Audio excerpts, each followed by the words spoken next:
রহস্যময় পারিবারিক অ্যাডভেঞ্চার গল্প। মা, রাত ৩টায় তুমি যখন আমার ঘরে এসেছিলে তখন আমি জেগেছিলাম, তুমি আমার কপালে চুমু খেয়েছিলে গু। কাল রাতে ছেলের জ্বর ছিল। রাত ৩টার দিকে দেখতে গিয়েছিলাম। ঘুমের মধ্যে ছিল। আমি তার কপালে হাত দিয়ে জ্বর মাপলাম। একটু কমেছে।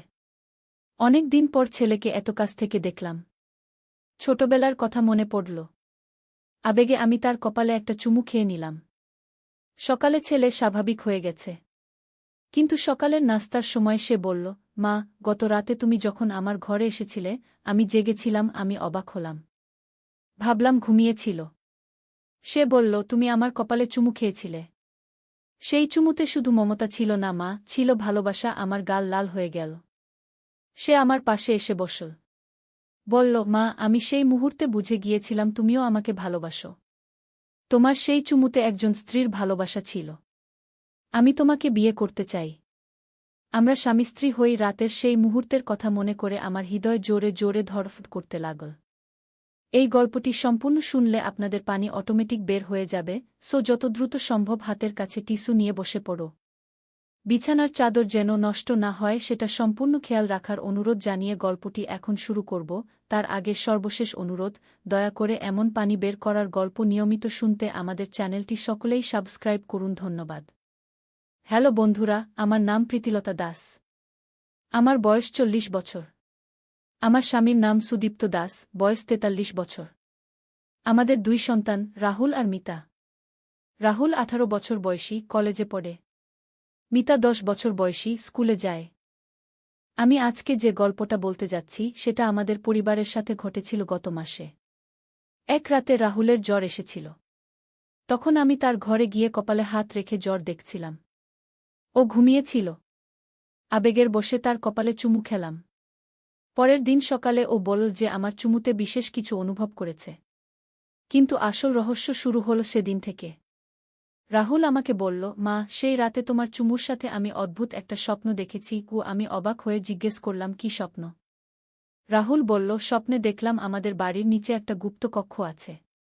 সেখানে পুরনো একটা সিন্দুক রাখা। আর সেই সিন্দুকের ভিতরে আমাদের পরিবারের এক রহস্যময় ইতিহাস লুকিয়ে আছে। আমি প্রথমে ভাবলাম এটা শুধু স্বপ্ন। কিন্তু রাহুল খুব জোর দিয়ে বলল যে স্বপ্নটা অসাধারণ স্পষ্ট ছিল। সে বলল, মা, আমার মনে হচ্ছে এটা শুধু স্বপ্ন নয়। আমাদের সত্যিই বাড়ির নিচে খোঁজ করা উচিত। সেদিন দুপুরে যখন মিতা স্কুল থেকে ফিরে এল, রাহুল তাকেও স্বপ্নের কথা বলল। মিতা খুব উৎসাহিত হয়ে বলল, দাদা, আমিও কিন্তু গত কয়েকদিন ধরে অদ্ভুত স্বপ্ন দেখছি। আমার স্বপ্নেও আমাদের বাড়ির কোথাও লুকানো কিছু আছে।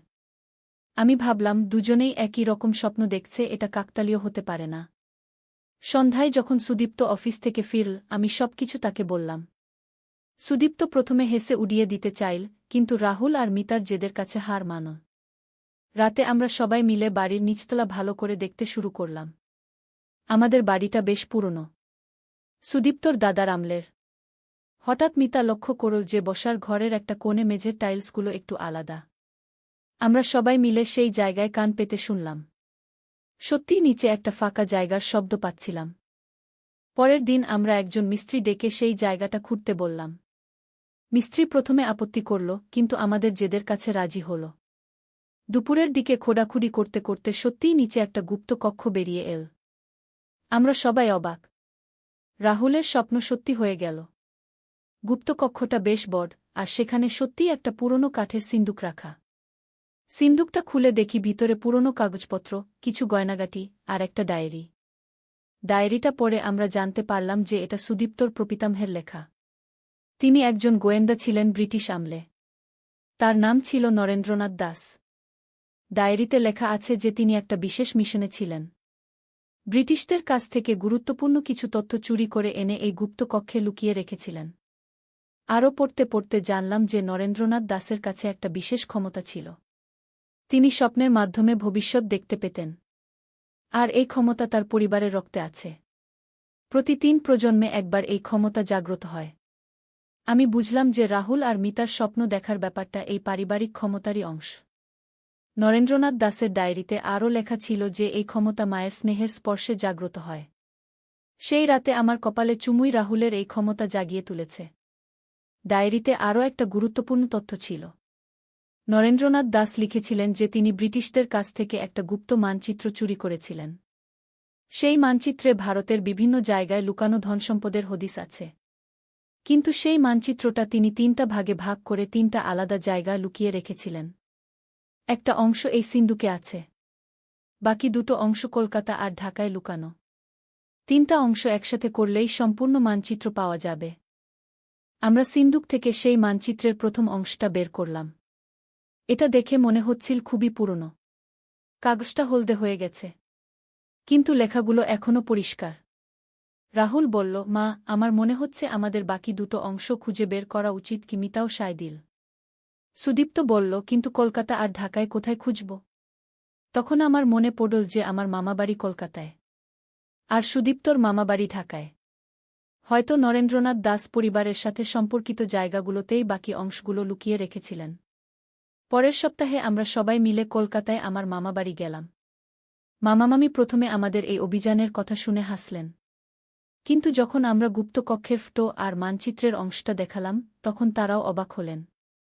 মামা বললেন, প্রীতি, তোর মামার বাড়িও তো বেশ পুরনো, আমাদের দাদার আমল থেকে। হয়তো এখানেও কিছু লুকানো থাকতে পারে। কি? রাহুলকে জিজ্ঞেস করলাম সে কিছু স্বপ্ন দেখছে কিনা। রাহুল বলল, মা, কাল রাতে আমি স্বপ্ন দেখেছি মামাবাড়ির পিছনের উঠোনে বড় আমগাছটার নিচে কিছু লুকানো আছে। গিউ। পরের দিন আমরা আমগাছের নিচে খুঁড়ে দেখলাম। সত্যিই সেখানেও একটা ছোট সিন্দুক পেলাম। তাতে মানচিত্রের দ্বিতীয় অংশটা ছিল। এখন শুধু তৃতীয় অংশটা বাকি। সেটা পেতে হলে ঢাকায় যেতে হবে। কিন্তু ঢাকা যাওয়াটা একটু কঠিন ছিল, কারণ পাসপোর্ট ভিসার ঝামেলা। তখন মিতা বলল, মা, আমার স্বপ্নে দেখেছি যে তৃতীয় অংশটা আসলে এত দূরে নেই। এটা আমাদের গ্রামেই কোথাও আছে। গি। আমি অবাক হলাম। জিজ্ঞেস করলাম, কোথায়? মিতা বলল, গ্রামের পুরনো জমিদার বাড়িতে, যেটা এখন ভাঙাচোরা অবস্থায় আছে। গি। আমাদের গ্রামে সত্যিই একটা পুরনো জমিদার বাড়ি আছে। এখন সেটা প্রায় ধ্বংসের মুখে। আমরা সেখানে গিয়ে খোঁজাখুঁজি শুরু করলাম। জমিদার বাড়ির একটা গোপন কক্ষে আমরা তৃতীয় অংশটা পেলাম। এখন আমাদের কাছে ৩টা অংশই আছে। ৩টা অংশ জোড়া দিয়ে সম্পূর্ণ মানচিত্র বানালাম। এটা দেখে আমরা সবাই রোমাঞ্চিত হলাম। মানচিত্রে দেখানো হয়েছে আমাদের জেলার পাশের একটা পাহাড়ে একটা গুহা আছে। সেই গুহায় নরেন্দ্রনাথ দাস বিপুল ধনসম্পদ লুকিয়ে রেখেছিলেন। পরের সপ্তাহে আমরা সেই পাহাড়ে গেলাম। মানচিত্র অনুযায়ী খোঁজ করে সত্যিই গুহাটা পেলাম। গুহার ভিতরে ঢুকে দেখি বিপুল পরিমাণ সোনার গয়না, মূল্যবান পাথর আর পুরনো মুদ্রা রাখা। কিন্তু সবচেয়ে আশ্চর্যের ব্যাপার হল, গুহার দেয়ালে নরেন্দ্রনাথ দাসের একটা চিঠি খোদাই করা। সেখানে লেখা, যে আমার বংশধর এই ধনসম্পদ খুঁজে পাবে সে আমার গর্বের উত্তরাধিকারী। কিন্তু মনে রেখো, এই সম্পদ শুধু ব্যক্তিগত স্বার্থে ব্যবহার করো না। দেশ আর মানুষের কল্যাণে কাজে লাগাও। আমরা সেই ধনসম্পদের একটা অংশ দিয়ে আমাদের গ্রামে একটা স্কুল আর হাসপাতাল তৈরি করলাম। রাহুল আর মিতার স্বপ্ন দেখার ক্ষমতা আরও প্রখর হয়েছে। এখন তারা মানুষের সমস্যার সমাধান করতে সাহায্য করে। একদিন রাহুল আমাকে বলল, মা, আমি এখন বুঝতে পারছি যে সেই রাতে তোমার চুমুর মধ্যে যে ভালোবাসা ছিল সেটা শুধু রোমান্টিক ভালোবাসা নয়। সেটা ছিল পারিবারিক বন্ধন আর মমতার ভালোবাসা। তোমার সেই স্নেহের স্পর্শই আমার ভিতরের এই বিশেষ ক্ষমতা জাগিয়ে তুলেছে। গি। আমি বুঝলাম যে সেদিন সকালে রাহুল আমাকে যা বলেছিল সেটা আসলে তার অবচেতন মন থেকে এসেছিল। আমাদের পারিবারিক রক্তে যে রহস্যময় ক্ষমতা আছে সেটাই তাকে দিয়ে সেই কথাগুলো বলিয়েছিল। এখন আমাদের পরিবারে এক নতুন অধ্যায় শুরু হয়েছে। রাহুল আর মিতা তাদের স্বপ্ন দেখার ক্ষমতা ব্যবহার করে মানুষের হারিয়ে যাওয়া জিনিসপত্র খুঁজে দেয়া। গ্রামের মানুষ এখন আমাদের কাছে আসে বিভিন্ন সমস্যার সমাধানের জন্য। একদিন এক বৃদ্ধ মানুষ এসেছিলেন। তার নাতি হারিয়ে গেছে। পুলিশও খুঁজে পাচ্ছে না। রাহুল সেদিন রাতে স্বপ্ন দেখল যে বাচ্চাটি পাশের জেলায় এক আত্মীয়ের বাড়িতে আছে। পুলিশকে জানানোর পর সত্যিই সেখানে বাচ্চাটিকে পাওয়া গেল। এভাবে আমাদের পরিবারের এই রহস্যময় ক্ষমতা গ্রামের মানুষের কল্যাণে কাজে লাগছে। নরেন্দ্রনাথ দাসের আমানত আমরা সঠিকভাবে রক্ষা করতে পারছি। মাঝে মাঝে ভাবি, সেই রাতে রাহুলের জ্বর না এলে, আমি তার কপালে চুমু না দিলে কি এই রহস্যের সন্ধান আমরা পেতাম? জীবনের প্রতিটা ঘটনাই একটা কারণে ঘটে। সেই রাতের সেই ছোট্ট স্নেহের স্পর্শই আমাদের পরিবারের এক নতুন পরিচয় দিয়েছে। রাহুল এখন কলেজ শেষ করে গোয়েন্দা বিভাগে যোগ দেওয়ার স্বপ্ন দেখছে। সে বলে, মা, আমি প্রপিতামহের মতো দেশের সেবায় এই ক্ষমতা ব্যবহার করব। মিতাও বড় হয়ে সমাজসেবী হতে চায়। আজ যখন এই গল্পটা বলছি তখন মনে হচ্ছে সবকিছুই একটা স্বপ্নের মতো। কিন্তু আমাদের গ্রামের স্কুল আর হাসপাতাল দেখলে বুঝতে পারি এসব সত্যি। আর রাহুল মিতার স্বপ্ন দেখার ক্ষমতা তো প্রতিদিনই প্রমাণিত হচ্ছে। সেদিনের সেই সকালে রাহুল আমাকে যা বলেছিল, এখন সেটা নিয়ে আমরা সবাই হাসি। কারণ আমরা জানি যে সেটা আসলে আমাদের পারিবারিক রহস্যের একটা অংশ ছিল। আমাদের রক্তে যে বিশেষ ক্ষমতা আছে সেটাই সেদিন রাহুলের মুখ দিয়ে সেই কথাগুলো বলিয়েছিল। এখন আমাদের পরিবার শুধু একটা সাধারণ পরিবার নয়। আমরা এক রহস্যময় পরিবার। আর এই রহস্যের শুরু হয়েছিল সেই রাতের সেই ছোট্ট চুমু থেকে। আমার বিশ্বাস, জীবনে প্রতিটা ভালোবাসার স্পর্শেই কোনো না কোনো রহস্যের জন্ম হয়। শুধু আমাদের চোখ খোলা রাখতে হয়, হৃদয় খোলা রাখতে হয় সেই রহস্য দেখার জন্য। আর এভাবেই আমাদের পরিবারের এক রোমাঞ্চকর অ্যাডভেঞ্চার শেষ হল। কিন্তু আমি জানি এটা শেষ নয়, শুরু। রাহুল আর মিতার ক্ষমতা দিন দিন আরও প্রখর হচ্ছে। হয়তো ভবিষ্যতে আরও বড় কোনো রহস্যের সামনে আমরা পড়ব। কিন্তু যাই হোক, আমি জানি আমাদের পরিবারের ভালোবাসা আর একটাই আমাদের সব রহস্যের সমাধান করে দেবে। নরেন্দ্রনাথ দাসের উত্তরাধিকার আমরা গর্বের সাথে বহন করে চলেছি। তবে গল্পটা এখানেই শেষ নয়। গত মাসে আরও একটা অদ্ভুত ঘটনা ঘটেছে। রাহুল একদিন রাতে খুব অস্থির হয়ে আমার ঘরে এসেছিল। বলল, মা, আজ আমি একটা ভয়ঙ্কর স্বপ্ন দেখেছি। আমাদের গ্রামে একটা বড় বিপদ আসছে গু। আমি চিন্তিত হয়ে জিজ্ঞেস করলাম, কী রকম বিপদ? রাহুল বলল, মা, স্বপ্নে দেখলাম আমাদের গ্রামের নদীতে পানি বিষাক্ত হয়ে গেছে। অনেক মানুষ অসুস্থ হয়ে পড়েছে। আর এই বিপদের পিছনে আছে কিছু দুর্নীতিবাজ ব্যবসায়ী গু। পরের দিন আমরা গ্রামের মুরব্বিদের কাছে এই স্বপ্নের কথা বললাম। তারা প্রথমে খুব গুরুত্ব দিলেন না। কিন্তু রাহুলের আগের সব ভবিষ্যৎবাণী সত্যি হওয়ার কারণে অনেকেই চিন্তিত হলেন। সপ্তাহ দুয়েকের মধ্যে সত্যিই দেখা গেল গ্রামের নদীর পানির রং একটু বদলে গেছে। স্থানীয় ডাক্তার জানালেন যে কিছু মানুষ পেটের অসুখে ভুগছে। আমরা বুঝলাম রাহুলের স্বপ্ন সত্যি হতে চলেছে। তখন রাহুল আর মিতা মিলে আরও গভীরভাবে স্বপ্ন দেখার চেষ্টা করল।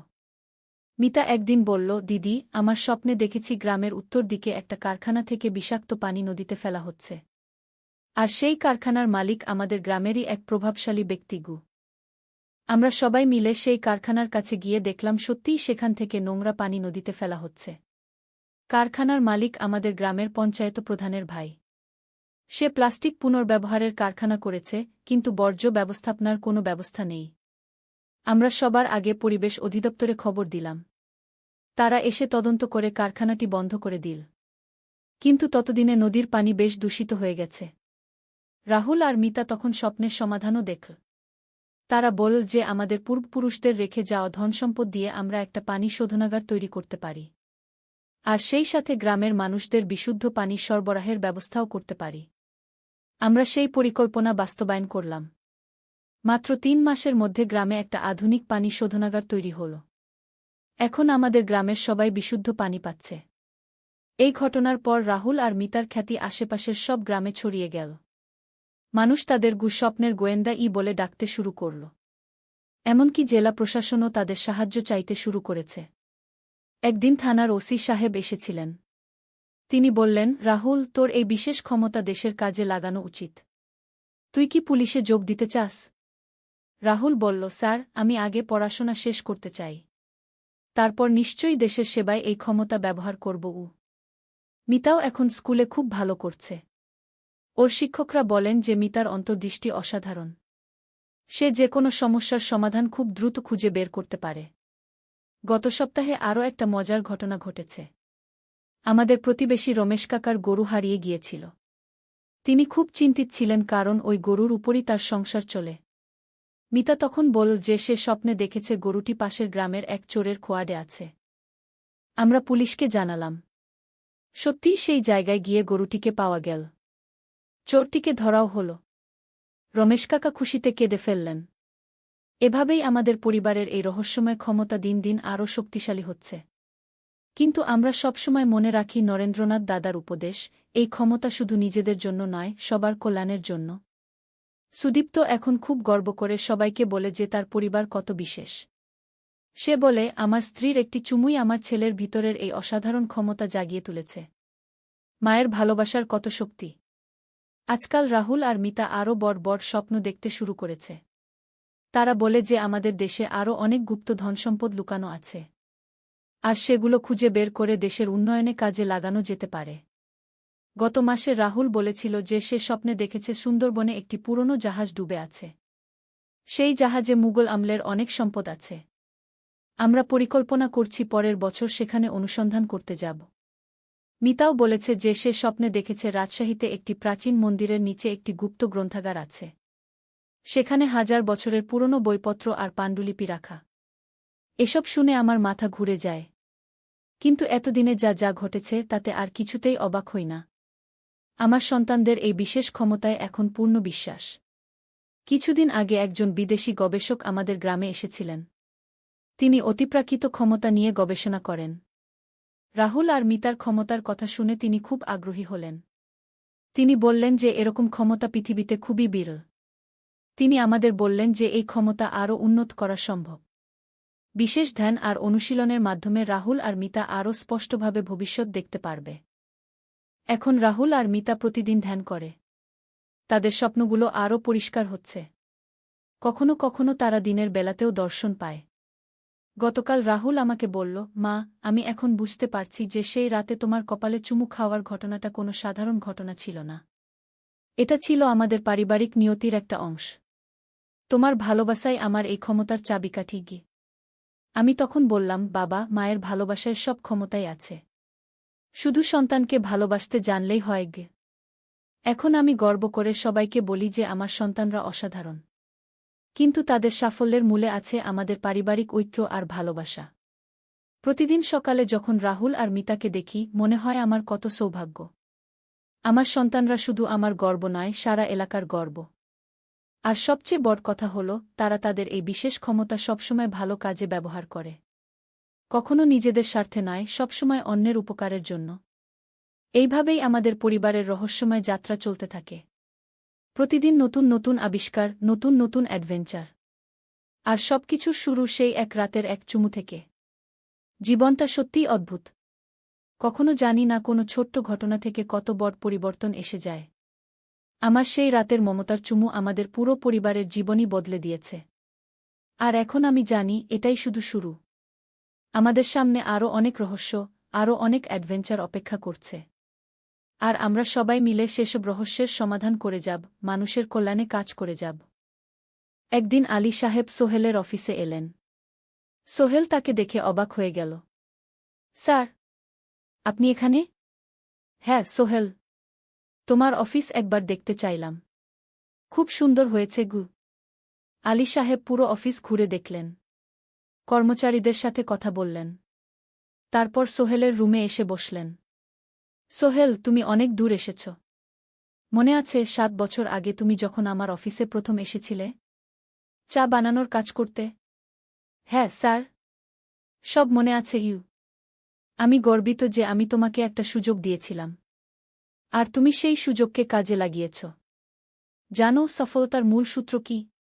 কি স্যার? কঠোর পরিশ্রম, সততা আর হাল না ছাড়া। তোমার মধ্যে এই 3টা গুণই আছে গু। সোহেল চোখে জল নিয়ে বলল, আপনি না থাকলে আজ আমি এখানে পৌঁছাতে পারতাম না স্যার।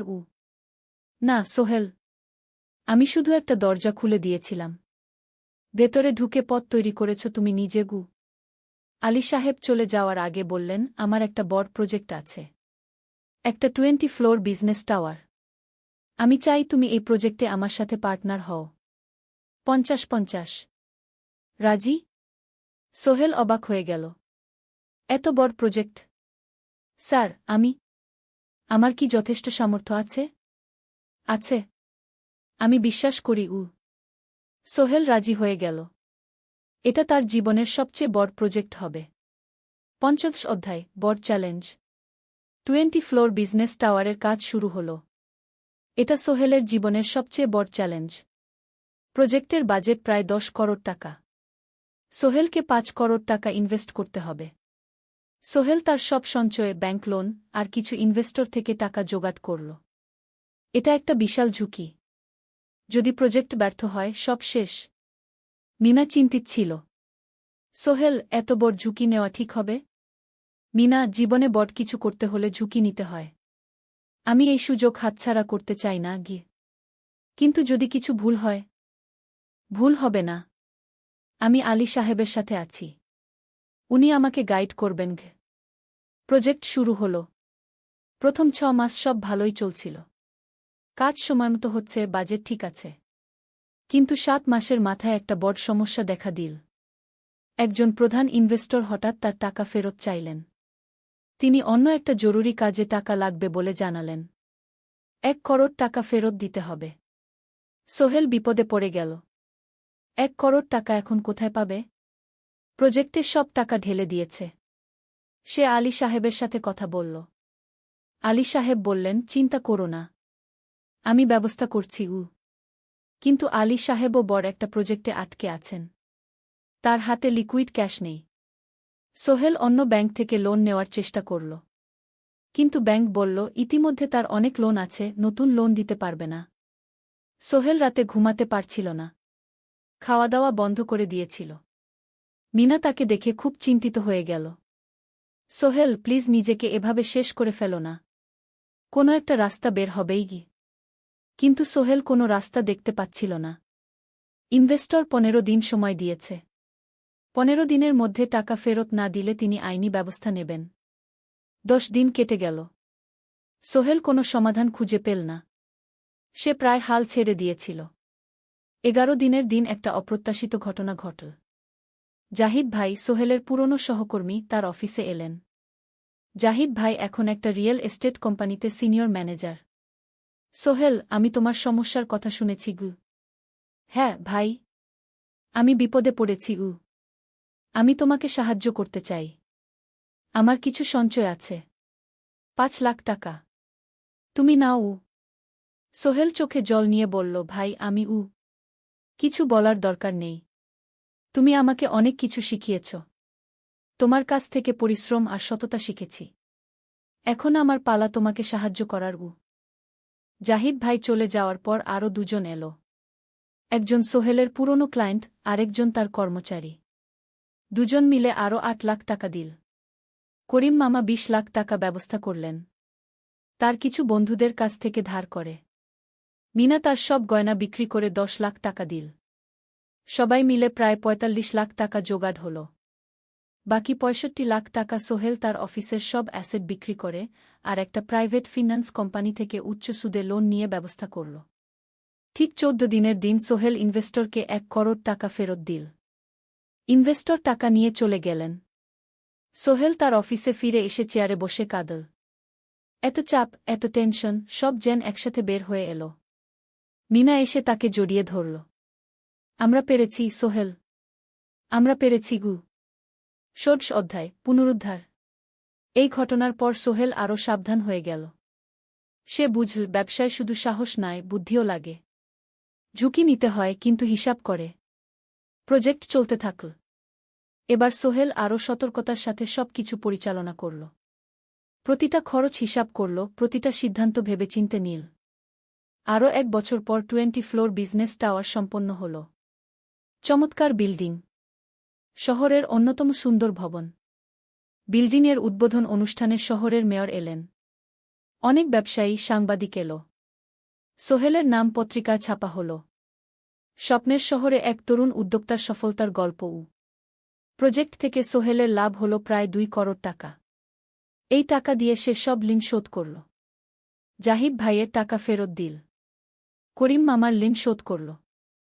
যারা সাহায্য করেছিল সবাইকে টাকা ফেরত দিল। মিনার জন্য নতুন গয়না কিন। আরও সুন্দর। তার মাকে গ্রামে একটা নতুন পাকা বাড়ি বানিয়ে দিল। মা কাঁদতে কাঁদতে বললেন, তোর বাবা বেঁচে থাকলে কত খুশি হতো। তুই আমার সব স্বপ্ন পূরণ করেছিস গে। সোহেল নিজেদের জন্য একটা ফ্ল্যাট কিন। 4 রুমের ফ্ল্যাট, সমুদ্রের কাছে। এখন আর ভাড়া বাড়িতে থাকতে হয় না। সপ্তদশ অধ্যায়, প্রতিদান। সোহেল এখন একজন প্রতিষ্ঠিত উদ্যোক্তা। কিন্তু সে তার শেখ ভোলেনি। যে গ্রাম থেকে সে এসেছে, যারা তাকে সাহায্য করেছে, কাউকেই ভোলেনি। সে তার গ্রামে একটা স্কুল বানিয়ে দিল। সোহেল ফাউন্ডেশন স্কুল গরিব ছেলেমেয়েরা ফ্রিতে পড়তে পারবে। ভালো শিক্ষক নিযোগ দিল। ভালো পড়াশোনার ব্যবস্থা করল। শহরে একটা ফ্রি মেডিকেল ক্লিনিক খুলল। গরিব মানুষরা ফ্রিতে চিকিৎসা পাবে।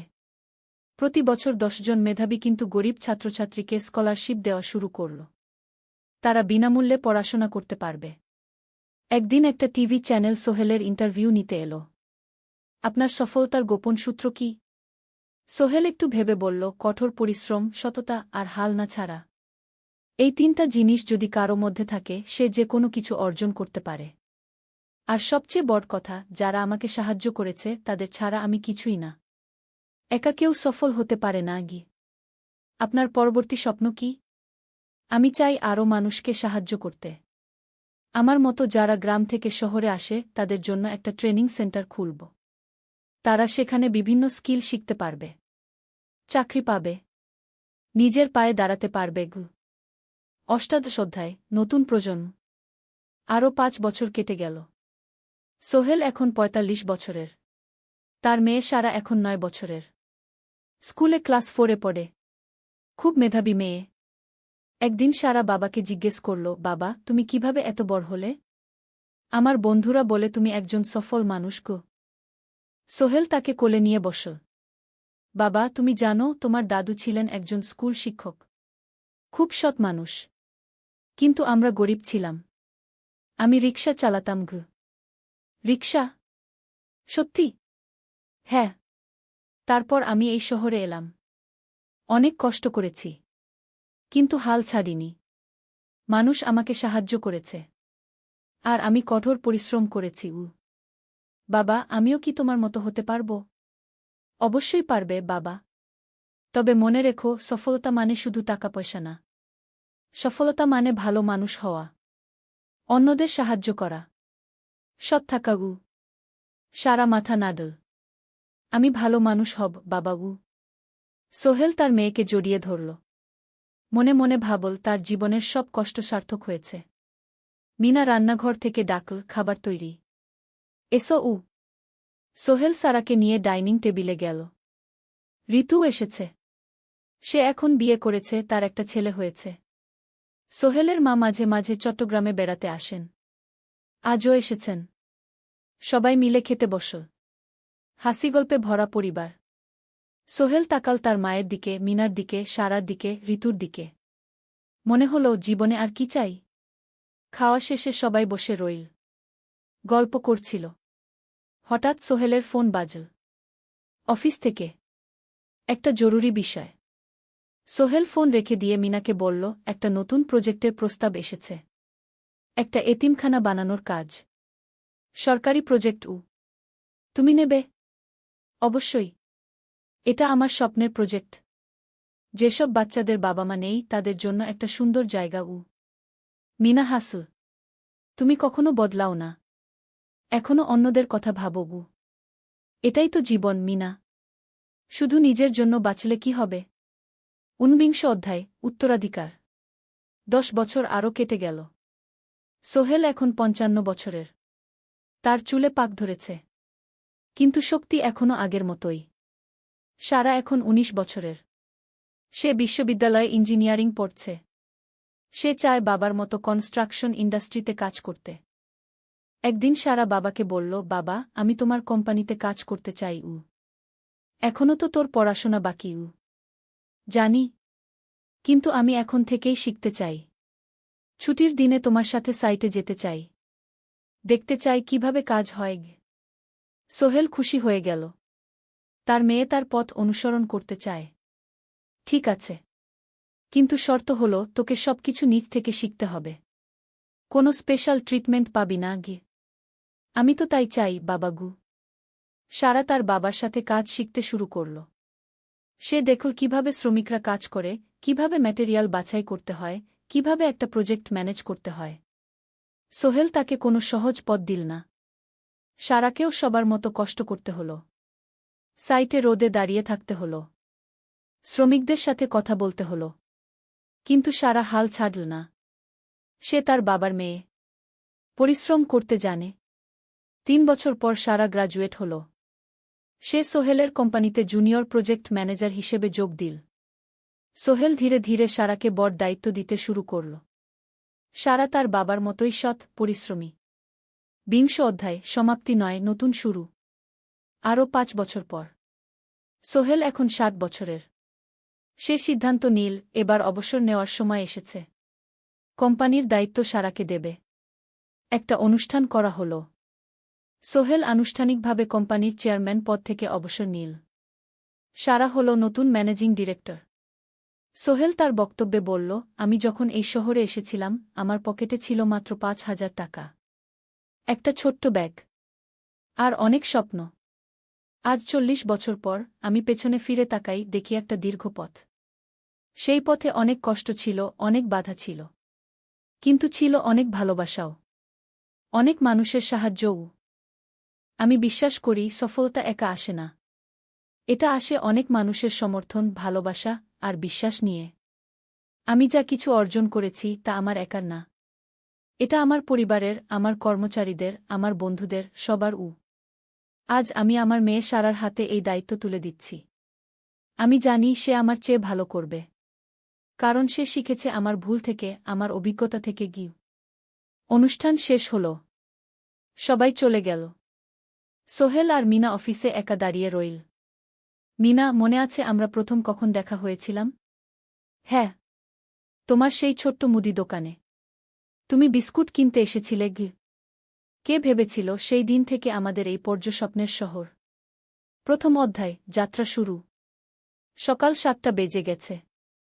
ঢাকার কমলাপুর রেলস্টেশনে মানুষের ভিড়। চারদিকে চা বিস্কুট বিক্রেতাদের চিৎকার, ট্রেনের হর্ন আর যাত্রীদের কোলাহল। এই বিশাল ভিড়ের মধ্যে একটা ছোট্ট ব্যাগ হাতে দাঁড়িয়ে আছে সোহেল। বয়স মাত্র ২২। গায়ের রং শ্যামলা, চোখে স্বপ্নের ঝিলিক। ভাইজা, চট্টগ্রামের টিকিট আছে? সোহেল টিকিট কাউন্টারের সামনে দাঁড়িয়ে জিজ্ঞেস করল। আছে।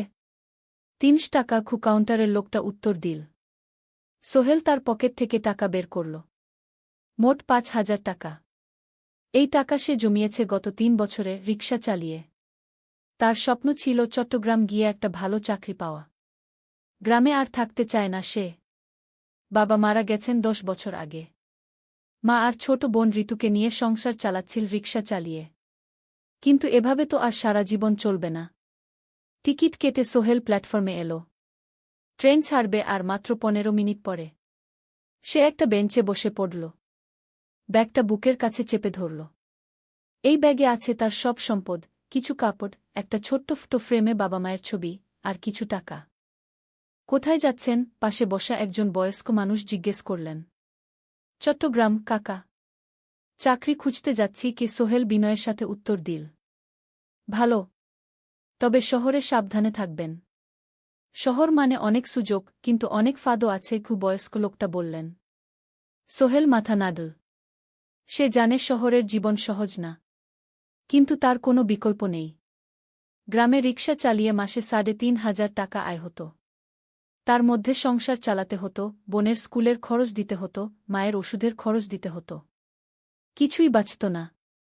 আর এই জীবন থেকে বেরোনোর একটাই পথ, শহরে গিয়ে ভালো কাজ খুঁজে নেওয়া। সোহেল মনে মনে ভাবল তার বাবার কথা। বাবা ছিলেন একজন স্কুল শিক্ষক। খুব সৎ মানুষ ছিলেন। সবসময় বলতেন, সোহেল, তুই লেখাপড়া শিখে বড় মানুষ হবি।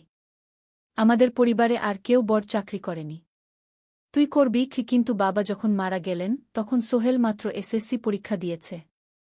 ফলাফল ভালো হয়েছিল, জিপিএ অর্ধচতু। কিন্তু বাবার মৃত্যুর পর আর পড়া হল না। পরিবারের দায়িত্ব নিতে হল। ট্রেন ছাড়ল। সোহেল জানালার পাশে বসে বাইরে তাকাল। ধানক্ষেত, নদী, ছোট ছোট গ্রাম, সব পেছনে ফেলে ট্রেন এগিয়ে চল। সোহেলের মনে হল সে যেন তার পুরনো জীবনটাকেও পেছনে ফেলে আসছে। ট্রেনে একজন হকার এসে চা বিক্রি করছিল। সোহেল একটা চা কিনল। ১০ টাকা। চা খেতে খেতে সে ভাবছিল, চট্টগ্রাম পৌঁছে কি হবে? করিম মামা তাকে সাহায্য করবেন তো? চাকরি পাওয়া যাবে তো? করিম মামা আসলে সোহেলের খুব দূর সম্পর্কের মামা। সোহেলের দাদির বোনের ছেলে। অনেক বছর আগে গ্রাম ছেড়ে চট্টগ্রামে চলে গিয়েছিলেন। সেখানে একটা কনস্ট্রাকশন কোম্পানিতে কাজ করেন। বছরে একবার দুবার গ্রামে আসতেন। গত বছর যখন এসেছিলেন তখন সোহেলের মাকে বলেছিলেন সোহেলকে চট্টগ্রাম পাঠান। আমি একটা কাজের ব্যবস্থা করে দেব। সেই কথাতেই ভরসা করে সোহেল আজ এই যাত্রা। দ্বিতীয় অধ্যায়, নতুন শহর। চট্টগ্রাম পৌঁছাতে প্রায় 6 ঘণ্টা লেগে গেল। দুপুর 1টা বাজে। সোহেল স্টেশন থেকে বের হয়ে শহরের রাস্তায় দাঁড়াল। কি বিশাল শহর! এত গাড়ি, এত মানুষ। চারদিকে উঁচু উঁচু বিল্ডিং, দোকানপাট, মানুষের ভিড়। সোহেল কিছুক্ষণ দাঁড়িয়ে থাকল সব কিছু দেখতে দেখতে। তার মনে হচ্ছিল সে যেন অন্য কোনো পৃথিবীতে এসে পড়েছে। তার পকেটে একটা ছোট্ট কাগজ আছে। সেখানে লেখা একটা ঠিকানা, করিম মিয়া, বাড়ি নং 23, রোড নং 5, আগ্রাবাদ, চট্টগ্রামকে। সোহেল একটা রিকশা ডাকল। কত নেবেন আগ্রাবাদ যেতে? 50 টাকা গু। সোহেল রিকশায় উঠল। রাস্তার দুধারে দোকান, মার্কেট, অফিস, সব কিছু দেখতে দেখতে সে অবাক হয়ে গেল। এত বড় শহর, এত কিছু! গ্রামের সেই ছোট্ট বাজারের সাথে কোনো তুলনাই হয় না। প্রায় আধা ঘণ্টা পর রিকশা একটা পুরনো বাড়ির সামনে থামল। 3 তলা বাড়ি, কিন্তু রং উঠে গেছে। সিঁড়ি দিয়ে উঠে 3য় তলায় করিম মামার ফ্ল্যাটে নক করল। দরজা খুলল এক মধ্যবয়সী মহিলা। কে? আসসালামু আলাইকুম আপা। আমি সোহেল। নোয়াখালীর গ্রাম থেকে এসেছি। করিম মামা বাড়িতে আছেন? মহিলা তাকে মাথা থেকে পা পর্যন্ত দেখল। করিম তো অফিসে গেছে। তুমি কে? কোথা থেকে এসেছ? সোহেল সব খুলে বলল। মহিলা তাকে ভেতরে ঢুকতে দিল। বসো। করিম সন্ধ্যায় ফিরবে গু। ফ্ল্যাটটা ছোট। 2টো রুম, একটা ছোট্ট রান্নাঘর আর একটা বাথরুম। কিন্তু সোহেলের কাছে খুব সুন্দর লাগল। গ্রামের সেই টিনের ঘরের চেয়ে তো অনেক ভালো। মহিলা তার নাম জানাল, সালমা। করিম মামার স্ত্রী। তাদের 2টো ছেলে, একজন ক্লাস 8-এ পড়ে, আরেকজন ক্লাস 5-এ। খেয়েছ? সালমা আপা জিজ্ঞেস করল। না আপা গু। অপেক্ষা করো। ভাত আছে, মাছ আছে। খাও। সোহেল প্রথমে রাজি হতে চাইল না। কিন্তু খুব খিদে পেয়েছিল। সকাল থেকে শুধু একটা চা আর বিস্কুট খেয়েছে। খাওয়া দাওয়ার পর সোহেল বসে রইল। সালমা আপা তাকে গল্প করতে লাগল। তোমার মা কেমন আছেন? তোমার বোন? ভালো আছে আপা। মার একটু গেটে বাত আছে। ওষুধ খাচ্ছেন। বোন স্কুলে পড়ে কু। তুমি কি করতে চাও এখানে? চাকরি খুঁজছি আপা। যে কোনো কাজ করব। বাসায় মা আর বোনকে টাকা পাঠাতে হবে। সালমা আপা মাথা নাড়ল। করিম তোমার জন্য কিছু একটা করবে। সে ভালো মানুষ গ। সারাদিন অপেক্ষা করু সোহেল। সন্ধ্যা 6টায় করিম মামা ফিরলেন। 50-এর কাছাকাছি বয়স, কালো রঙের প্যান্ট শার্ট পরা, হাতে একটা ব্যাগ। আরে সোহেল, কবে এলি? করিম মামা খুশি হয়ে বললেন। আজ সকালে মামা গু। করিম মামা তাকে জড়িয়ে ধরলেন। অনেকদিন পর দেখলাম। কেমন আছিস? ভালো আছি মামা গি। ভালো করেছিস এসে। এখানে অনেক সুযোগ আছে। তোর জন্য একটা কাজের ব্যবস্থা করে দেব। তবে প্রথমে কয়েকদিন এখানে থাক। শহরটা একটু চিনে নে।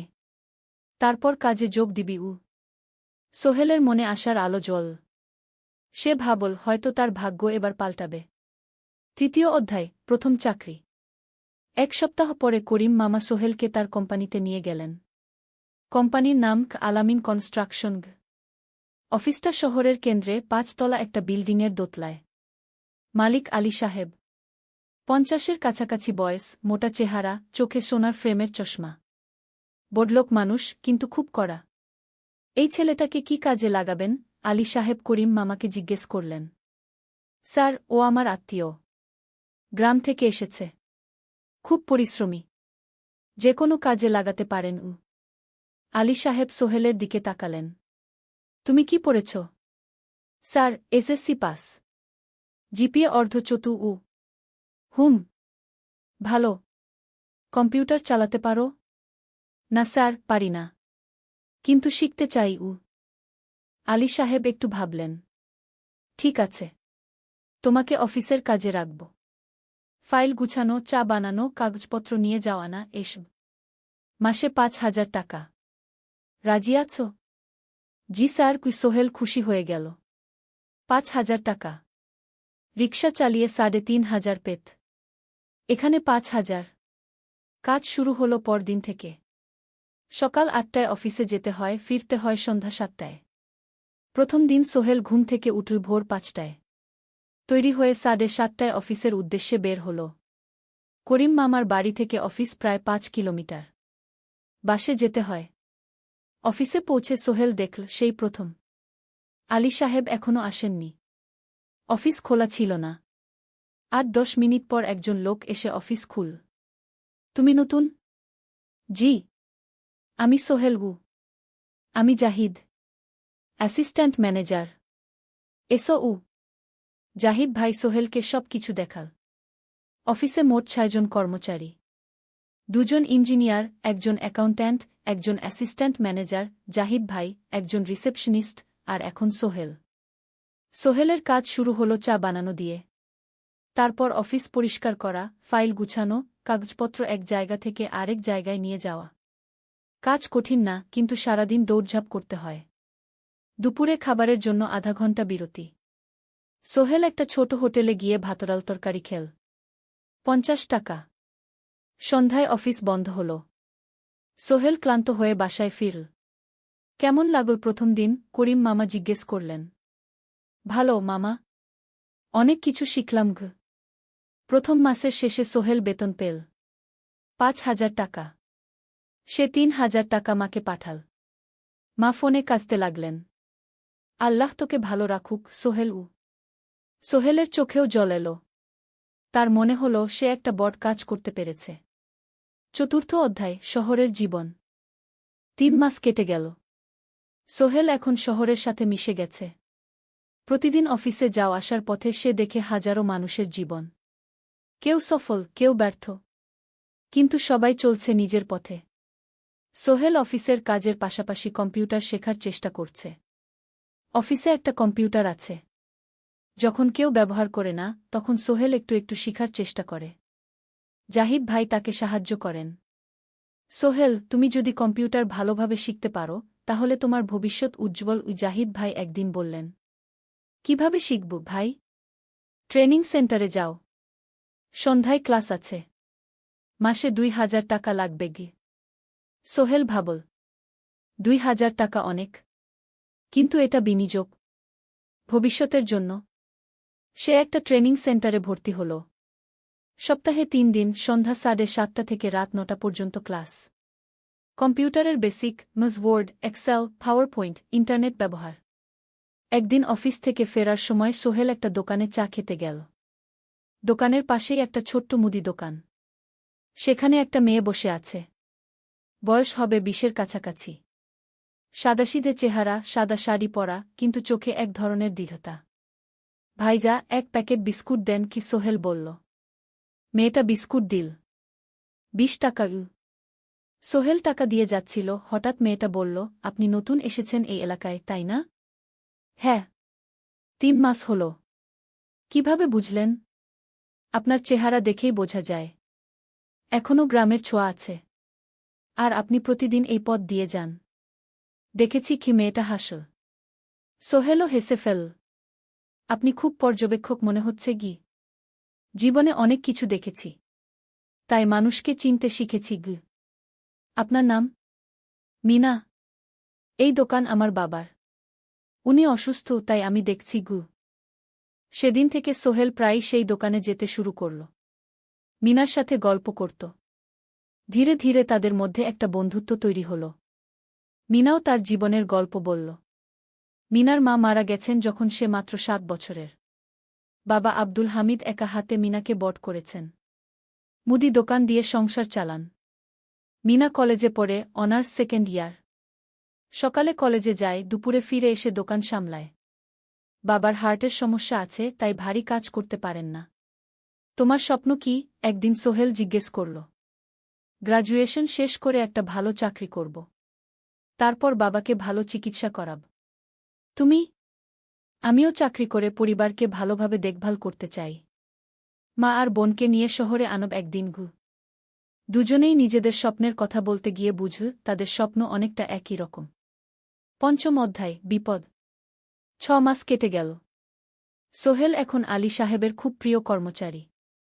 সে শুধু চা বিস্কুট দেওয়ার কাজই করে না, এখন কম্পিউটারেও কিছু কাজ শিখেছে।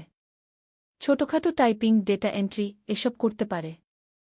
আলী সাহেব খুশি হয়ে তার বেতন বাড়িয়ে ৮,০০০ টাকা করে দিয়েছেন। একদিন রাতে সোহেল অফিস থেকে ফিরছিল। সেদিন একটু দেরি হয়ে গেছে। রাত প্রায় ৯টা। সাধারণত সোহেল সন্ধ্যা ৭:৩০টায় ফিরে। কিন্তু সেদিন অফিসে একটা জরুরি কাজ ছিল। বাস থেকে নেমে সোহেল বাড়ির দিকে হাঁটছিল। হঠাৎ একটা অন্ধকার গলিতে ৩জন লোক তাকে ঘিরে ধরল। তাদের চেহারা দেখেই বোঝা যাচ্ছিল ভালো উদ্দেশ্য নিয়ে আসেনি। টাকা দে, তাড়াতাড়ি, একজন বলল। তার হাতে একটা ছুরি। সোহেল ভয় পেয়ে গেল। ভাই, আমার কাছে খুব কম টাকা আছে গি। যা আছে দে, তাড়াতাড়ি করো। সোহেল কাঁপতে কাঁপতে তার পকেট থেকে ৫ টাকা বের করে দিল। এই টাকা দিয়ে সে বাজার করবে ভেবেছিল। কিন্তু ছিনতাইকারীরা সন্তুষ্ট হল না। শুধু ৫ টাকা? তোর ব্যাগে কি আছে? তারা সোহেলের ব্যাগ কেড়ে নিল। ব্যাগে ছিল তার মোবাইল, কম্পিউটার ট্রেনিং সেন্টারের সার্টিফিকেট আর কিছু গুরুত্বপূর্ণ কাগজপত্র। না ভাই, ব্যাগটা ফেরত দেন। ওতে আমার জরুরি জিনিস আছে। মোবাইল নিয়ে নেন, কিন্তু ব্যাগটা দেন গু। কিন্তু ওরা শুনল না। একজন সোহেলকে জোরে ধাক্কা দিল। সোহেল পড়ে গেল। মাথা রাস্তার কংক্রিটে ধাক্কা লেগে গেল। রক্ত বের হল। ৩জন দৌড়ে পালিয়ে গেল। কিছুক্ষণ সোহেল অজ্ঞান হয়ে পড়ে রইল। তারপর ধীরে ধীরে জ্ঞান ফিরল। মাথায় প্রচণ্ড ব্যথা। সে উঠে দাঁড়ানোর চেষ্টা করল, কিন্তু মাথা ঘুরছিল। কোনোমতে একটা দেয়াল ধরে দাঁড়াল। একজন পথচারী তাকে দেখে থামল। কি হয়েছে ভাই? ছিনতাই হয়েছে গি? এসো, আমি তোমাকে হাসপাতালে নিয়ে যাই। কিন্তু সোহেল রাজি হল না। না, ঠিক আছি, বাড়ি যেতে পারব। সে কোনোমতে করিম মামার বাড়িতে পৌঁছাল। দরজা খুলেই সালমা আপা চিৎকার করে উঠলেন। ও আল্লাহ! কি হয়েছে? করিম মামা দৌড়ে এলেন। সোহেলকে ভেতরে নিয়ে গেলেন। তার মাথায় জল ঢেলে রক্ত পরিষ্কার করলেন। ক্ষতটা বেশ গভীর। হাসপাতালে যেতে হবে কি? করিম মামা বললেন। তারা একটা অটোরিকশা নিয়ে নিকটস্থ হাসপাতালে গেলেন। ডাক্তার সোহেলের মাথায় ৩টা সেলাই দিলেন। বলল, ১ সপ্তাহ বিশ্রাম নিতে হবে। কোনো ভারী কাজ করা যাবে না। হাসপাতাল থেকে ফিরে সোহেল শুয়ে রইল। তার মনে হচ্ছিল সবকিছু শেষ হয়ে গেছে। মোবাইল চলে গেছে, গুরুত্বপূর্ণ কাগজপত্র চলে গেছে।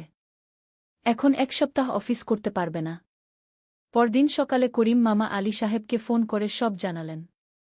আলী সাহেব বললেন, ঠিক আছে, সোহেল ভালো হয়ে এলে আসবে, চিন্তার কিছু নেই গি। মিনা যখন এই খবর শুনল, সে সন্ধ্যায় সোহেলকে দেখতে এল করিম মামার বাড়িতে। সাথে এনেছিল কিছু ফল। কি হয়েছিল? মিনা চিন্তিত গলায় জিজ্ঞেস করল। সোহেল সব বলল।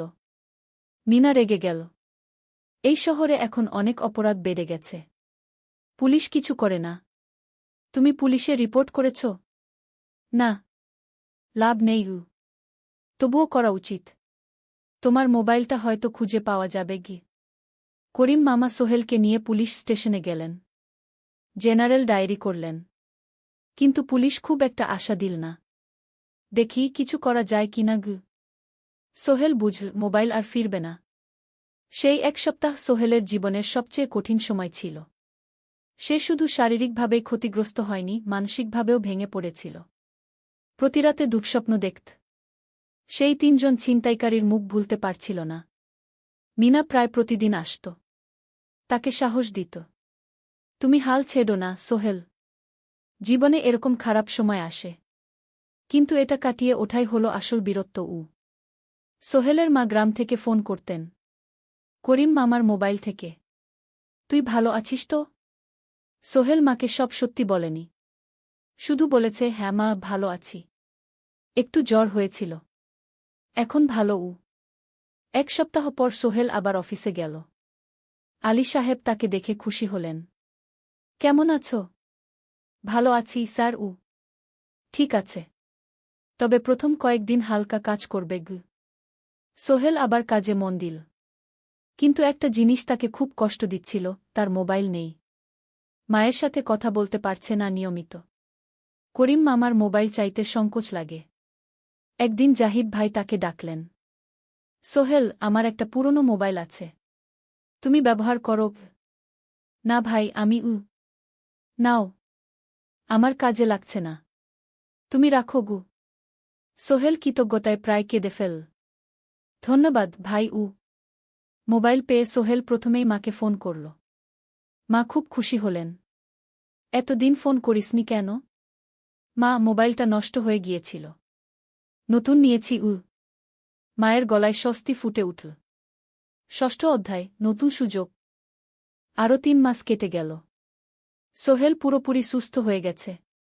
তার জীবন আবার স্বাভাবিক হয়ে এসেছে। সে এখন কম্পিউটার ট্রেনিং শেষ করেছে, সার্টিফিকেট পেয়েছে। কিন্তু একটা ঘটনা তার জীবনে বড় পরিবর্তন নিয়ে এলো। একদিন সকালে আলী সাহেব তাকে ডাকলেন। সোহেল, বসো। সোহেল বসল। মনে একটু ভয় লাগছিল। আলী সাহেব কি তাকে বকবেন? সোহেল, তুমি তো এখন কম্পিউটার চালাতে পারো? জি স্যার, একটু একটু শিখেছি। ভালো, আমি তোমার কাজ দেখছি।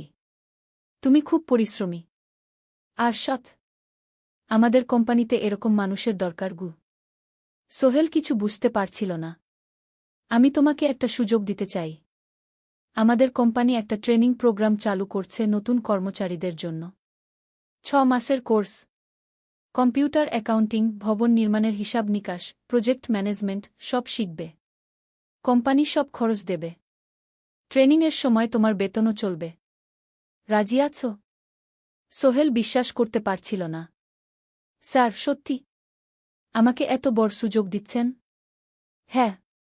তুমি ভালো ছেলে, পরিশ্রমী। আমি তোমাকে এগিয়ে দিতে চাই। ভবিষ্যতে তুমি এই কোম্পানির একজন গুরুত্বপূর্ণ কর্মচারী হবে। সোহেল কৃতজ্ঞতায় প্রায় কেঁদে ফেল।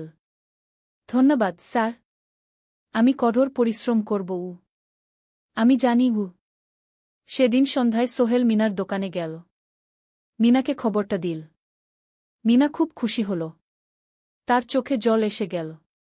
তুমি পারবে সোহেল, আমি জানি। সোহেল তার মা আর বোনকেও ফোন করে খবরটা দিল। মা কাঁদতে লাগলেন। তোর বাবা বেঁচে থাকলে কত খুশি হতো। ট্রেনিং শুরু হলো পরের মাস থেকে। প্রতিদিন সকালে 3 ঘন্টা ক্লাস, তারপর বাকি সময় অফিসের কাজ। ক্লাসে 5 জন নতুন কর্মচারী। সবাই তরুণ, উৎসাহী। শিক্ষক ছিলেন একজন অভিজ্ঞ ইঞ্জিনিয়ার, নাম রহিম স্যার। তিনি খুব ভালোভাবে সব কিছু বুঝাতেন। কম্পিউটার, অ্যাকাউন্টিং, এক্সেলে জটিল ক্যালকুলেশন, প্রজেক্টের বাজেট তৈরি, সময় ব্যবস্থাপনা সব। সোহেল পুরো মনোযোগ দিয়ে শিখতে লাগল। সন্ধ্যায় বাড়ি ফিরে প্র্যাকটিস করত। করিম মামার ছেলের কাছ থেকে একটা ল্যাপটপ ধার নিত কখনো কখনো। 6 মাস পরে ট্রেনিং শেষ হল। সবাই সার্টিফিকেট পেল। আলী সাহেব একটা অনুষ্ঠান করলেন। সোহেল সেরা পারফর্মার হিসেবে একটা বিশেষ পুরস্কার পেল, 5,000 টাকা বোনাস।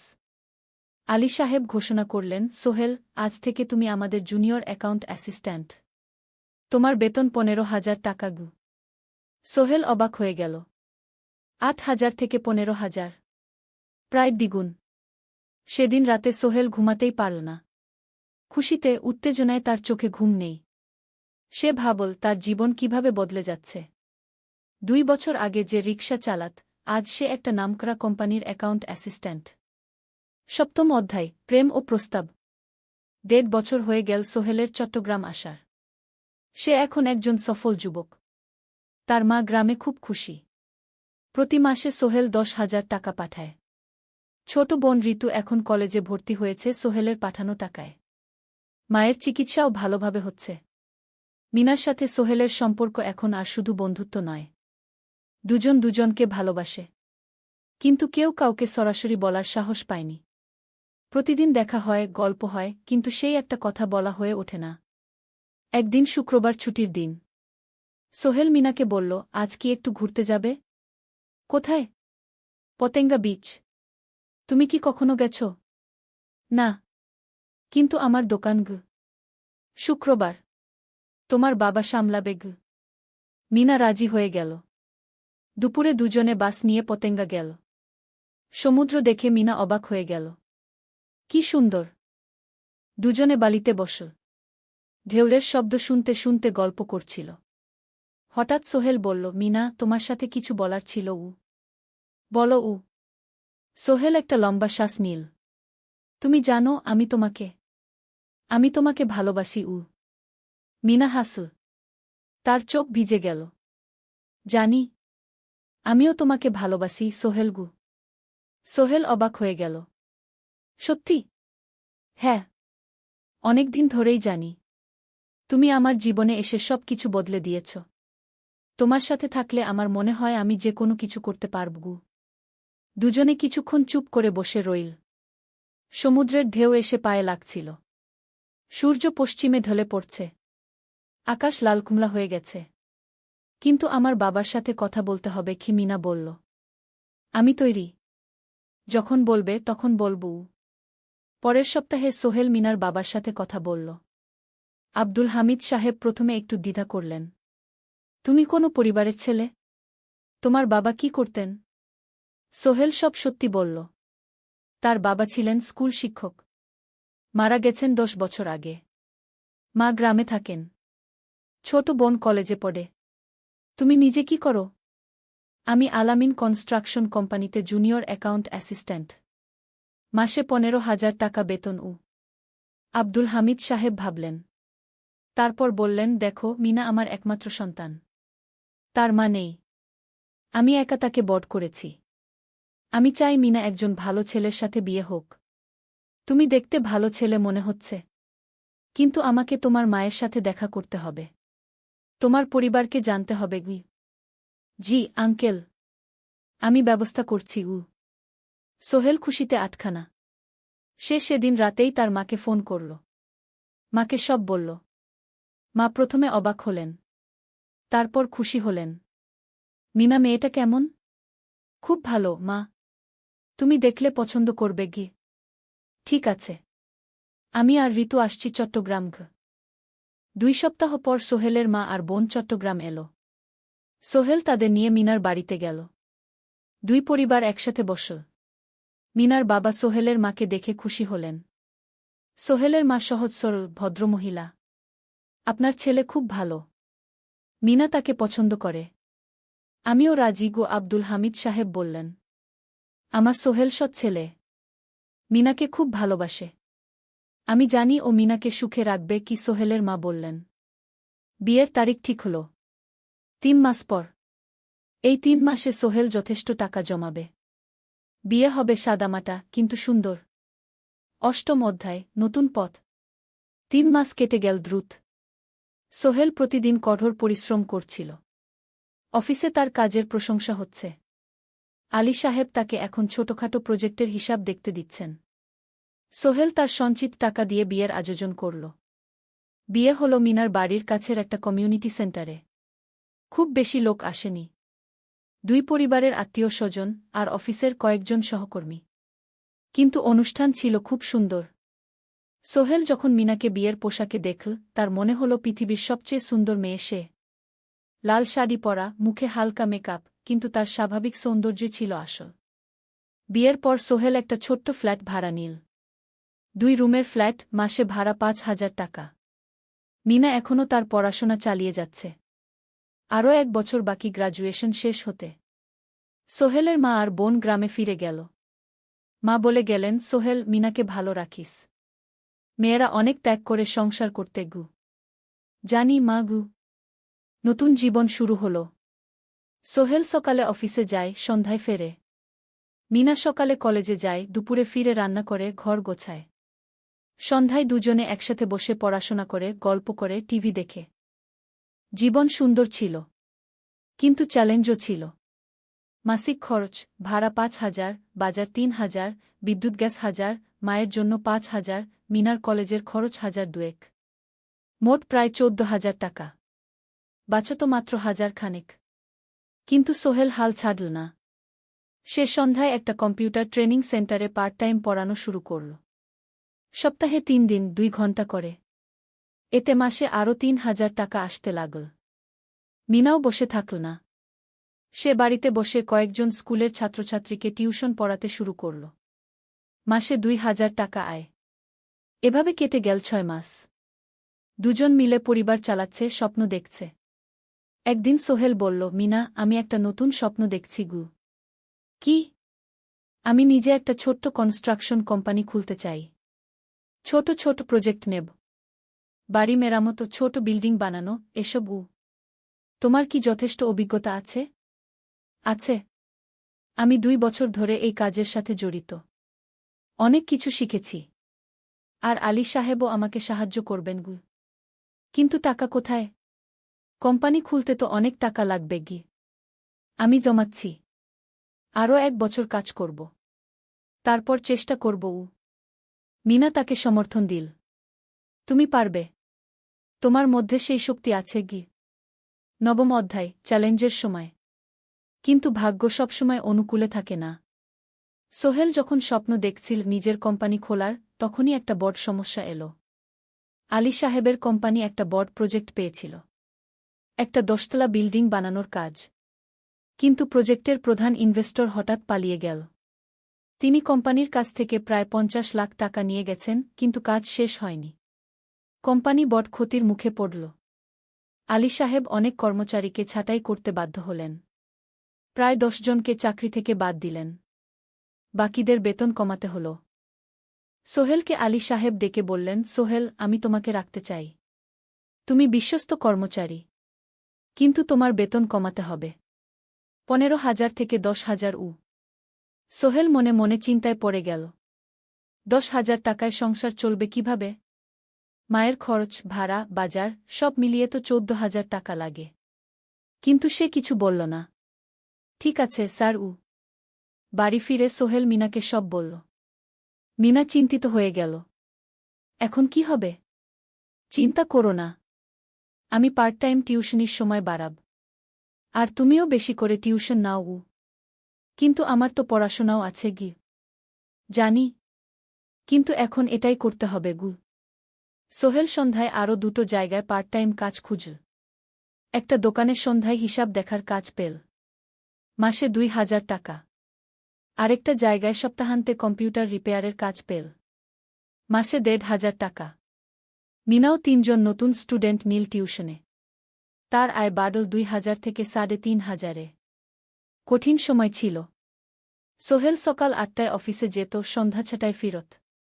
তারপর একটু বিশ্রাম নিয়ে 7:30টায় বের হতো পার্ট টাইম কাজে। রাত 10টায় বাড়ি ফিরত। রবি সোমবার কম্পিউটার রিপেয়ারের কাজ। মিনাও সকালে কলেজে যেত, দুপুরে ফিরে রান্না করত, তারপর বিকেলে টিউশন পড়াত। রাতে খাওয়া দাওয়ার পর পড়াশোনা করত। দুজনেরই শরীর খারাপ হতে শুরু করল। সোহেল একদিন অফিসে অজ্ঞান হয়ে পড়ে গেল। ডাক্তার দেখাতে নিয়ে গেল। ডাক্তার বলল, অতিরিক্ত পরিশ্রম। শরীরে পুষ্টির অভাব। ঠিকমতো খাচ্ছেন না মনে হচ্ছে গি। সত্যি কথা, খরচ বাঁচাতে সোহেল আর মিনা অনেক সময় কম খেত। মাংস মাছ কিনত সপ্তাহে 1 দিন। বাকি সময় শাকসবজি, ডাল। মিনা সোহেলকে বলল, আর নয় সোহেল। তুমি এভাবে নিজেকে শেষ করে ফেলছ। আমার পড়াশোনা বন্ধ করে দিই। আমি ফুল টাইম চাকরি করি গি। না, সোহেল জোর দিয়ে বলল। তোমার পড়াশোনা বন্ধ হবে না। আরও মাত্র 6 মাস বাকি। তুমি গ্রাজুয়েট হবেই গি। কিন্তু তুমি। আমি ঠিক হয়ে যাব। চিন্তা করো না গে। কিন্তু পরিস্থিতি আরও খারাপ হলো যখন সোহেলের মায়ের অসুখ হল। হার্টের সমস্যা।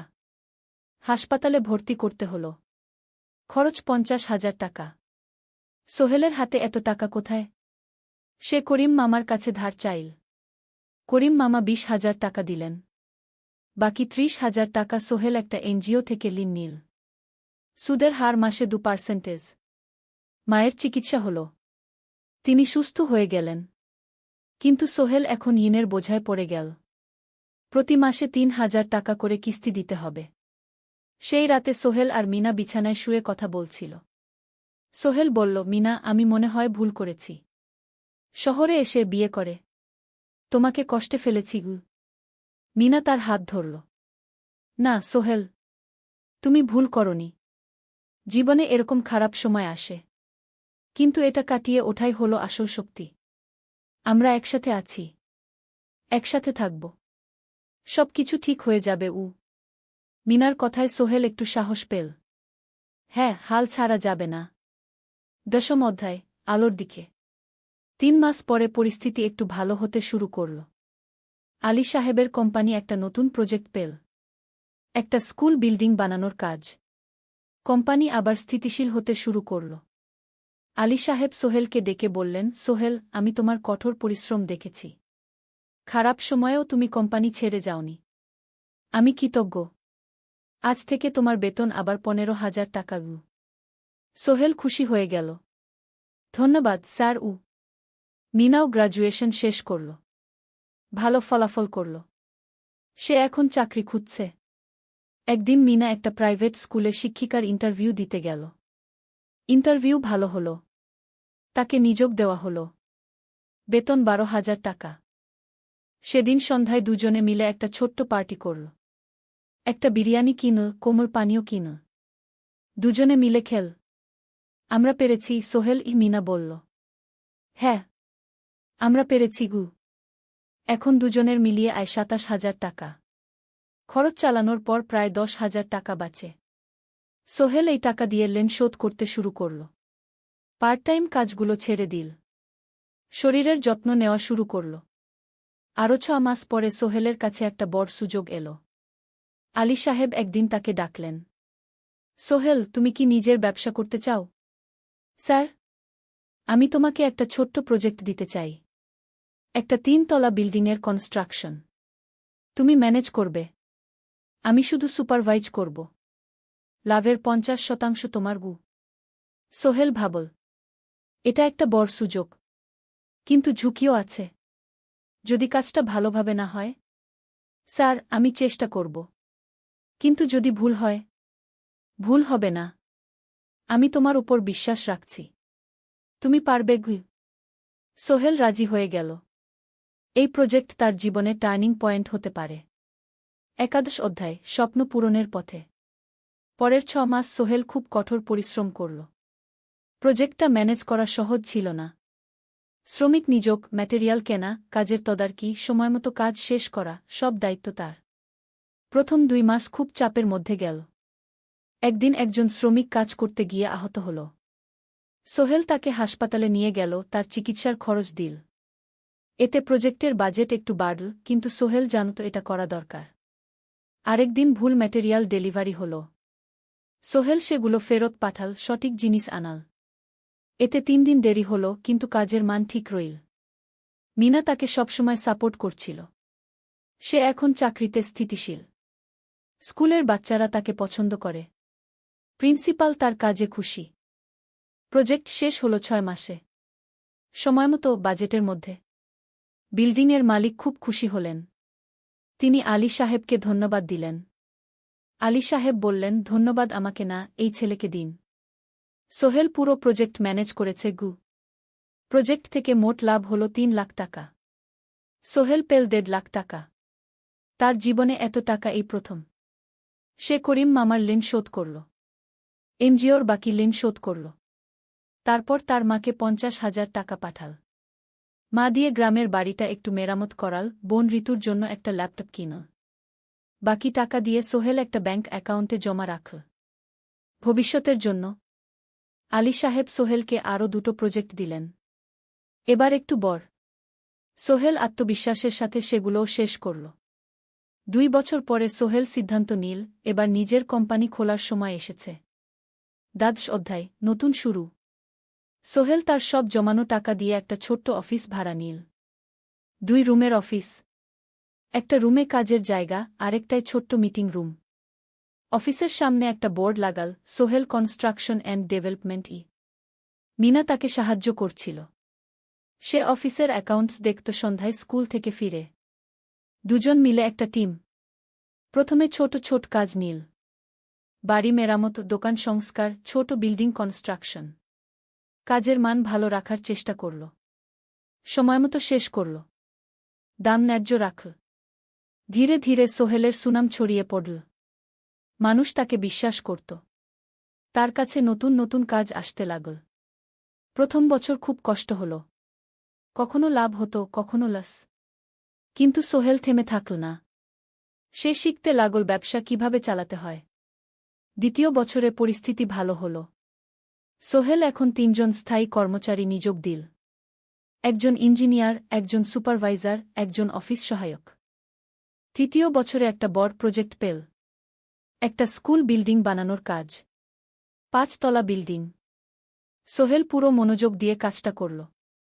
শ্রমিকদের ভালো বেতন দিল, ভালো ম্যাটেরিয়াল ব্যবহার করল, সময়মতো কাজ শেষ করল। স্কুল কর্তৃপক্ষ খুব খুশি হল। তারা সোহেলের কাজের প্রশংসা করল। এই প্রজেক্ট থেকে সোহেল প্রায় ৫ লাখ টাকা লাভ করল। এই টাকা দিয়ে সে আরও ভালো একটা অফিস নিল। আরও কর্মচারী নিযোগ দিল। এখন তার কোম্পানিতে ১০ জন স্থায়ী কর্মচারী। প্রজেক্ট অনুযায়ী আরও শ্রমিক নিযোগ দেওয়া হয়। ১৩ অধ্যায় পরিবার। এদিকে সোহেল আর মিনার সংসারেও খুশির খবর এল। মিনা গর্ভবতী। ৯ মাস পর তাদের একটা মেয়ে হল। নাম রাখল সারা। সারা যখন জন্মাল, সোহেলের মা আর বোন চট্টগ্রামে এল। মা ১ মাস থেকে গেলেন। মিনাকে সাহায্য করলেন। সোহেল এখন একটা বড় ফ্ল্যাট ভাড়া নিয়েছে। ৩ রুমের ফ্ল্যাট। একটা রুমে সোহেল, মিনা, একটায় সারা, আরেকটায় অতিথি রুম।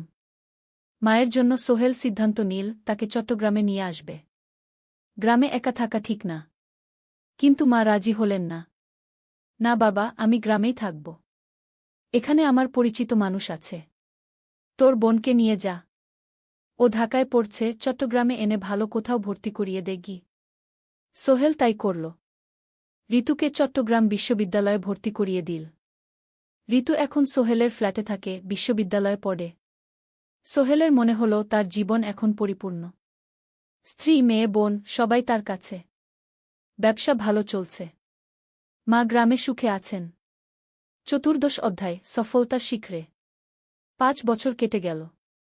সোহেল এখন একজন সফল উদ্যোক্তা। তার কোম্পানি কি সোহেল কনস্ট্রাকশন অ্যান্ড ডেভেলপমেন্ট এখন চট্টগ্রামে বেশ পরিচিত। প্রায় ৩০ জন কর্মচারী তার অধীনে কাজ করে। সোহেল এখন শুধু ছোট প্রজেক্ট করে না, বড় বড় প্রজেক্টও করে। একটা ৮ তলা বিজনেস কমপ্লেক্স বানানোর কাজ পেয়েছে। একটা হাসপাতাল বিল্ডিং বানাচ্ছে। মিনা এখনও স্কুলে পড়ায়। সে এখন ভাইস প্রিন্সিপাল। সাথে সোহেলের কোম্পানির অ্যাকাউন্টস ম্যানেজার। দুজন মিলে ব্যবসা চালা। সারা এখন ৪ বছরের। স্কুলে ভর্তি হয়েছে। খুব চালাক মেয়ে। ঋতু বিশ্ববিদ্যালয় থেকে গ্রাজুয়েট হয়ে একটা ব্যাংকে চাকরি পেয়েছে। একদিন আলী সাহেব